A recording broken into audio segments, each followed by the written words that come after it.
সর্বপ্রথমে মহান ঈশ্বরকে ধন্যবাদ দিই এবং সকলকে প্রভু যীশু খ্রিস্টের নামেতে শুভেচ্ছা জানাই। সকলকে জয় যীশু।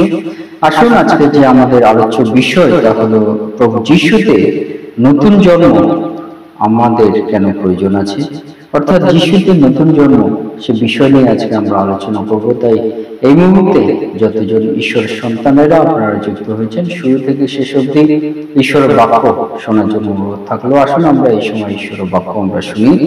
যোহন তার 3:5 যীশু উত্তর করিলেন, সত্য সত্য আমি তোমাকে বলিতেছি, যদি কেহ জল এবং আত্মা হইতে না জন্মে তবে সে ঈশ্বরের রাজ্যে প্রবেশ করিতে পারে না।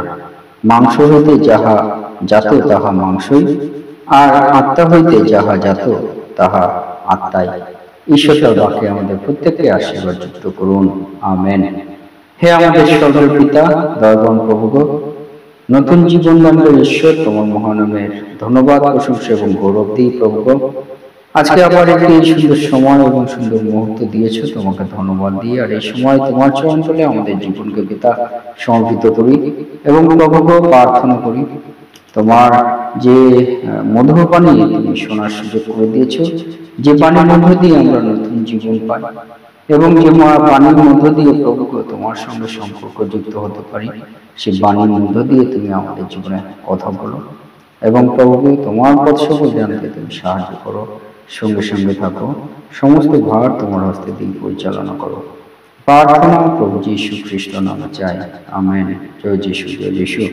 আজকে আমরা দেখি আমাদের পিতা ঈশ্বর তিনি আমাদেরকে যে বিষয় আমাদেরকে বলেন যে আমাদের নতুন জন্ম আমাদের দরকার আছে। পিতা ঈশ্বর তিনি আমাদেরকে বলছেন সেই নতুন জন্মটা আসলে পিতা ঈশ্বর তিনি আমাদেরকে কি আমাদেরকে বলতে চান, যে যিশুতে আমাদের নতুন জন্মের প্রয়োজন আছে। কারণ প্রভু যীশু তিনি বলছেন যে সত্য সত্য আমি তোমাকে বলিতেছি, যদি কেহ জল এবং আত্মা হইতে না জন্মে তবে সে ঈশ্বরের রাজ্যে প্রবেশ করিতে পারে না।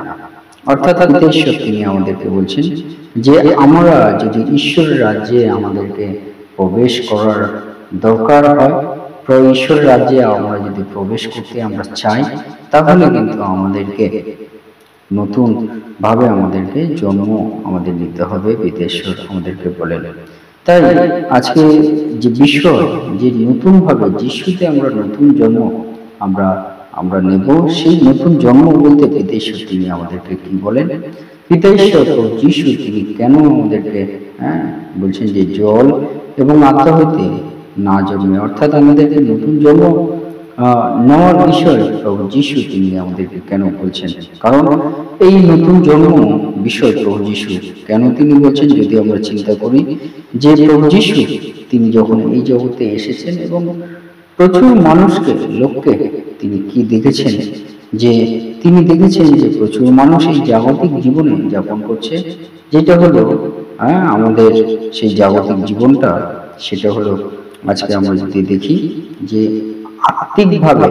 আধ্যাত্মিকভাবে সেই মৃত জীবন, সেই জীবনটা প্রভু যীশু তিনি এই জগতের মানুষদের তিনি দেখেছেন এবং সেই জন্য প্রভু যীশু তিনি আমাদেরকে বলছেন যে আমাদেরকে নতুন জন্ম আমাদের দরকার আছে। কারণ এই নতুন জন্মটা অ্যাকচুয়ালি কি, যদি আমরা দেখি আমাদের আধ্যাত্মিক মৃত্যু থেকে আমাদের আধ্যাত্মিক জীবনে অবস্থায় ফিরিয়ে আনা। প্রভু যীশু এই নতুন জন্ম আমাদের নেওয়ার বিষয় কেন তিনি বলছেন যে জল এবং আত্মায় আমাদেরকে নতুনভাবে জন্ম আমাদের নিতে হবে। কারণ প্রভু যীশু এই কথা তিনি বলার কারণ হলো আমাদের আধ্যাত্মিক যে মৃত্যু সেটি প্রভু যীশু সেই অবস্থা তিনি দেখেছেন এই জগতের সকল মানব জাতির মধ্যে, এবং সেই জন্য প্রভু যীশু তিনি চান এই আধ্যাত্মিক মৃত্যু জীবন থেকে যেন আমরা আধ্যাত্মিক জীবনে আমরা পৌঁছাই, আমরা যেন আধ্যাত্মিক জীবনের অবস্থাতে আমরা পৌঁছাই। তাই প্রভু যীশু তিনি আমাদেরকে কি বলছেন, যোহন 6:63 প্রভু যীশু তিনি বলেন, আত্মাই জীবনদায়ক, মাংস কিছু উপকারী নয়। আমি তোমাদিগকে যে সকল কথা বলিয়াছি তাহা আত্মা ও জীবন, আমেন, হালেলুয়া। অর্থাৎ প্রভু যীশু তিনি বলছেন যে আত্মাই জীবনদায়ক, সেই আত্মা জীবনদায়ক, মাংস কিছু উপকারী নয়।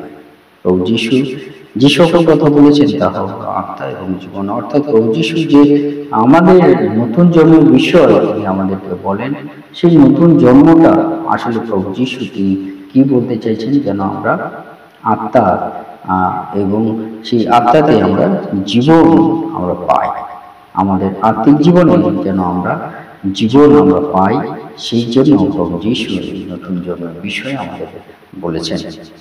2 নম্বর হলো এই নতুন জন্ম বলতে প্রভু যীশু তিনি আমাদেরকে এই নতুন জীবন বলতে তিনি আমাদেরকে কি বলেছেন, এই যে আমাদের নতুন জন্ম নেওয়ার প্রয়োজন আছে।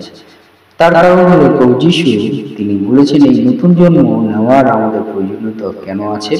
কারণ আমরা এই জগতে যখন এসেছি একটা আমাদের বায়োলজিক্যাল আমাদের জীবন আমরা দেখতে পারি, শারীরিক জীবন, কিন্তু আমাদের আত্মিক জীবন আমরা পাইনি।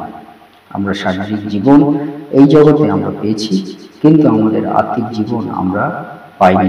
সেই জন্য প্রভু যীশু আমাদেরকে নতুন জন্মের বিষয়ে আমাদেরকে বলেছেন, যাতে আমরা যেমন শারীরিকভাবে একটা জীবন আমরা পেয়েছি, এই শারীরিক জীবনের মধ্য দিয়েও প্রভু যীশু তিনি দেখেছেন আমাদের শারীরিক জীবন আছে, কিন্তু আমাদের আত্মিক জীবনটা নেই।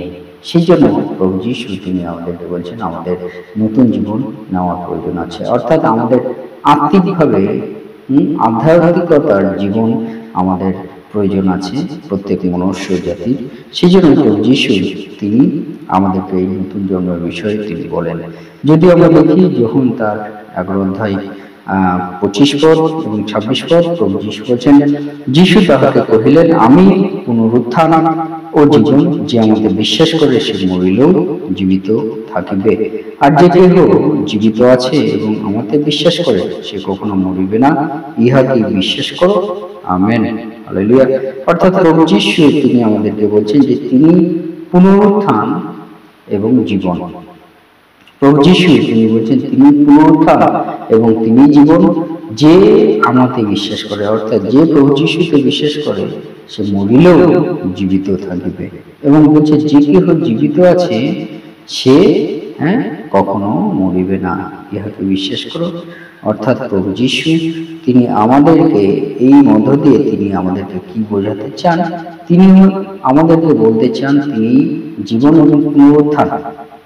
এই মধ্য দিয়ে প্রভু যীশু তিনি আমাদেরকে বলতে চান যে তিনি হলেন অনন্ত জীবনের উৎস, তিনি হলেন অনন্ত জীবনের উৎস। অর্থাৎ যারা আমরা প্রভু যীশুকে বিশ্বাস করব এবং বিশ্বাস করার পরে মারা যাব, প্রভু যীশু বলছেন তাদেরকে তিনি জীবন দেবেন, এবং বলছে যারা জীবিত থাকবে এবং সেই জীবিত থাকায় প্রভু যীশুকে বিশ্বাস করে আছে তারাও কিন্তু জীবন পাবে, অর্থাৎ তারা মরবে না। কোন মরার না মরার কথা প্রভু যীশু তিনি আমাদেরকে বলছেন, তা হলো আত্মিক জীবন, অনন্ত জীবন। যে জীবন প্রভু যীশু আমাদেরকে বলছেন যে জীবনের উৎস প্রভু যীশু, সেই জীবন তিনি আমাদেরকে দান করবেন, সেই বিষয় তিনি আমাদেরকে বলেন। অর্থাৎ প্রভু যীশু তিনি আমাদেরকে কি বলতে চান, তিনি আমাদেরকে বলতে চান আমাদের সেই জন্য নতুন জীবনের প্রয়োজন আছে। সেই নতুন জীবন, নতুনভাবে জন্ম আমাদের প্রয়োজন আছে প্রভু যীশুতে। যদি আমরা প্রভু যীশুতে নতুনভাবে আমরা জন্ম নিই, তাহলে তিনি আমাদের অনন্ত আধ্যাত্মিক জীবনের তিনি আমাদের উৎস, অনন্ত জীবনের আমাদের উৎস, সেটি আমরা লাভ করতে পারব। 3 নম্বর বিষয় যে প্রভু যীশু তিনি বলছেন যে তিনি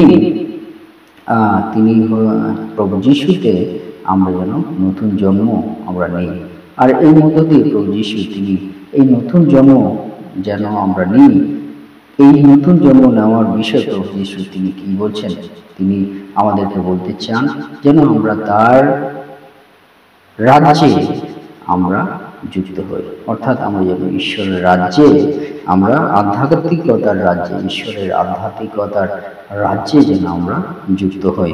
যখন 3 অধ্যায় 5-6 পদ বলেন, যীশু উত্তর করিলেন, সত্য সত্য আমি তোমাদিগকে বলিতেছি, যদি কেহ জল এবং আত্মা হইতে না জন্মে সেই ঈশ্বরের রাজ্যে প্রবেশ করিতে পারে না। আমেন। অর্থাৎ প্রভু যীশু তিনি এই নতুন জন্ম নেওয়ার বিষয় কেন তিনি বলেছেন, যে নতুন জন্ম আমরা যদি নিই প্রভু যিশুতে, তাহলে আমরা ঈশ্বরের রাজ্যে আমরা অংশ হব। হালেলুয়া। তাই এই নতুন জন্ম আমাদের নেওয়াটা দরকার আছে প্রভু যিশুতে। প্রভু যিশু এই মধ্য দিয়ে তিনি আমাদেরকে বলেন এই নতুন রাজ্য নেওয়া, এই নতুন জন্ম নেওয়া মানে হলো আমরা যেন ঈশ্বর রাজ্যে যুক্ত হই এবং ঈশ্বরের সঙ্গে আমাদের সম্পর্ক আমরা তৈরি হয়, এবং পবিত্র আত্মার মধ্য দিয়ে, পবিত্র আত্মার মধ্য দিয়ে, কারণ এখানে লেখা আছে যে আত্মা হইতে যাহা যাত তাহা আত্মায়, অর্থাৎ আত্মায় পবিত্র আত্মার মধ্য দিয়ে যেন আমরা ঈশ্বর রাজ্যে আমরা প্রবেশ করি এবং ঈশ্বরের সঙ্গে আমরা সম্পর্ক যুক্ত আমরা হই প্রভু যিশুতে বিশ্বাসের মধ্য দিয়ে। প্রভু যিশুতে বিশ্বাসের মধ্য দিয়ে, অর্থাৎ প্রভু যিশুতে বিশ্বাস আমাদের অবশ্যই রাখতে হবে। এবং শেষে যে বিষয় বলতে চাই যে আমাদের যে জীবন, মৃত্যু এবং পুনরুত্থান, সেটি কিন্তু আমাদের নতুন জন্মের বিষয় প্রভু যিশু তিনি আমাদেরকে বলেন। অর্থাৎ প্রভু যিশু তার জীবন, মৃত্যু এবং যে পুনরুত্থান সেটার মধ্য দিয়েও তিনি আমাদেরকে বলতে চান আমাদের জীবন আছে, মৃত্যু হবে, আবার পুনরুত্থান প্রভু যিশু তিনি আমাদেরকে করবেন এই নতুন জন্মের মধ্য দিয়ে। বলছে প্রভু যিশু, সেই জন্য তিনি বলেন যে আমি পুনরুত্থান জীবন, যে আমাদের বিশ্বাস করে সে মরিলেও জীবিত থাকবে, যে কেহ জীবিত আছে আমাদের বিশ্বাস করে সে কখনো মরবে না। এই বিষয়টিতে ঈশ্বর তিনি আমাদেরকে বলেন। হালেলুয়া। তাই এই জীবন, মৃত্যু, পুনরুত্থানের বিষয় প্রভু যিশু আমাদেরকে বলেন যেন আমরা এইভাবে আমাদের আধ্যাত্মিক নতুন জন্মে আমরা বিশ্বাস করি প্রভু যিশু তিনি আমাদেরকে বলেন। এবং সেই জন্য শেষে বলতে চাই যে 2 করন্থীয় 5:17 সেখানে লেখা আছে, ফলত কেহ যদি খ্রিস্টে থাকে তবে নতুন সৃষ্টি হইল, পুরাতন বিষয়গুলি অতীত হইয়াছে, দেখো সেগুলি নতুন হইয়া উঠিয়াছে। আমেন। অর্থাৎ প্রভু যিশু এর মধ্য দিয়ে আমাদেরকে যে বিষয় আমাদেরকে বলেন যেন আমরা আধ্যাত্মিক ভাবে আমরা আত্মিকভাবে আমাদের জন্ম আমাদের হয়, কারণ যে কেউ প্রভু যীশু খ্রিস্টতে থাকে তারা নতুনভাবে সৃষ্টি হয়। অর্থাৎ এটাই হলো আমাদের যিশুতে নতুন জন্মের বিষয়। অর্থাৎ যিশুতে থাকলে আমরা নতুনভাবে আমরা সৃষ্টি হই, আমাদের পুরাতন বিষয়গুলো দূর হয় এবং আমাদের মধ্যে নতুনভাবে আমাদের জীবন সৃষ্টি হয়, নতুনভাবে প্রভু যিশুর দয়াতে আমরা নতুন জন্ম মধ্য দিয়ে আমরা চলার আমরা সুযোগ পাই। হালেলুয়া। সে মধ্য দিয়ে আজকে আপনাদেরকে উৎসাহিত করতে চাই, আসুন আমরা যিশুকে নতুন আমরা জন্ম নিই, যিশুতে বিশ্বাসের মধ্য দিয়ে, এবং তার দয়া, তার অনুগ্রহ আমাদের জীবনে আমরা লাভ করি। ঈশ্বরের বাক্যে আমাদের প্রত্যেককে আশীর্বাদিত করুন। আমেন। জয় যিশু, জয় যিশু।